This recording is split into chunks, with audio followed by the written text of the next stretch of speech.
Hello বন্ধুরা, সবাইকে welcome জানাই আজকে আমার এই ইভিনিং ব্লগে। আমি এখন ঘুম থেকে উঠে আমি চা বানাচ্ছি। আমার এখন সন্ধ্যে দিচ্ছে। সত্যি কথা বলতে অফিসে এতটাই কাজের প্রেশার থাকে যে এখন রেগুলার আর ভিডিও মেনটেনভাবে করতে পারি না, তাও যতটা পারি চেষ্টা করি। আর এখন আমি চাটা বসিয়ে রাতে ভাতের জন্য চালটা বের করে নিচ্ছি। এবার চালটাকে ভালো করে ধুয়ে আমি ভিজিয়ে রেখে দেবো। আমাদের চা হয়ে গেছে, এবার চট করে চাটাকে নামিয়ে ফেলবো।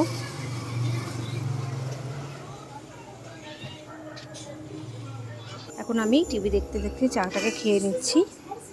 আর তোমরা যে আমাকে এত সাপোর্ট করো, এত ভালোবাসা দাও, তার জন্য তোমাদেরকে অসংখ্য ধন্যবাদ।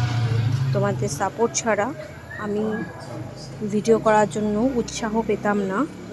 তোমাদের সাপোর্ট ভালোবাসার জন্য আমি আরও বিজি শিডিউলের মধ্যে থেকেও তোমাদের জন্য ভিডিও করার চেষ্টা করি। আমার চা খাওয়া হয়ে গেছে। এবার আমি আটাটা মেখে রেখেছিলাম, তখন ভিডিওটা ক্যাপচার করতে পারিনি। এখন তাই রুটি করার সময় ভিডিওটা করছি। আটাটা মেখে যদি অন্তত 15-20 মিনিট রেখে দেওয়া যায় তাহলে আটা মাখাটা ভালো হয় আর তার সাথে রুটিটাও ভালো হয়। আমি সবসময় যখন চা বসাই তখন আমি আটাটা মেখে রেখে দিই, তারপর আমি চাটা খেয়ে তারপর রুটিটা করি। একার হাতে রুটিটা করলে আমি সবসময় রুটিটাকে আগে বেলে নিই, তারপরেই চাটুটা বসাই, না হলে চাটুর তলা লেগে যায় আর রুটিটাও পুড়ে যায়। তার জন্য এবার আমার সব রুটি বেলা হয়ে গেছে। এবার আমি চাটুটা বসিয়ে দিয়েছি। এবার রুটিগুলোকে ভালো করে সেঁকে নিচ্ছি। আজকে সেরকম আর রাতে কিছু হবে না, রুটি হবে আর ভাতই হবে। মোটামুটি সবই করাই আছে আজকে, তার জন্য আজকে আর এক্সট্রা করে কিছু বানাতে হবে না। মোটামুটি আমার রুটি প্রায় হয়েই গেছে, কয়েকটা রুটি আছে, এটা সেঁকলেই আমার কমপ্লিট। এবার আমি রুটি কমপ্লিট আমার। এবার আমি ভালো করে স্ল্যাবটাকে ভালো করে মুছে নিচ্ছি, গ্যাসটাকেও ভালো করে মুছে নিচ্ছি।